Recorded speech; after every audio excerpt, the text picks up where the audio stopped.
হঠাৎ করে মাঠের মধ্যে এরকম কালী ঠাকুরের উদ্ভট নাচ আমি কোনোদিনও দেখিনি। কেন বলো তো বন্ধুরা? সকাল থেকেই ভালো লাগছিল না, মনটা কেন যে জানি না, কি যে হয়েছে কিছুই বুঝতে পারছি না। খেতে ভালো লাগে না, শুতে ভালো লাগে না, ঘুরতে ভালো লাগে। দেখো ওয়েদারটা কিরকম করেছে, খুব ভালোই লাগছে ওয়েদারটা দেখে। কিন্তু কি আর বলো, শরীর খারাপ থাকলে তো আর কিছুই ভালো লাগে না, মন বসে বসে ভাবি কি করা যায়। এই দেখো না, আমাদের বিধাননগরে শ্মশানের মধ্যে চড়ক ঘোরাবে, মানে বৈশাখ মাসের লাস্টে আমাদের এখানে চড়ক ঘোরানো হয়। সেখানে হাজরাও হয়, আগের দিনকে হাজরা হয়েছে আর লাস্টের দিন সংক্রান্তির দিন চড়ক ঘোরায়। বিধাননগরের শ্মশানেই ঘোরানো হয়।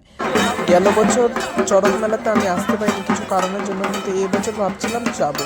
তো একাই চলে গেছিলাম হাজরাতে দেখার জন্য। চড়ক পুজো হচ্ছিল, চড়ক পুজো আমার আগেই হয়ে গেছে, তবে এখানে কালী ঠাকুর নাচ করছিল। তারপরে দেখা হবে তোমাদেরকে কীভাবে চড়ক ঘোরানো হয়, খুব সুন্দরভাবে চড়ক ঘোরানো হয়।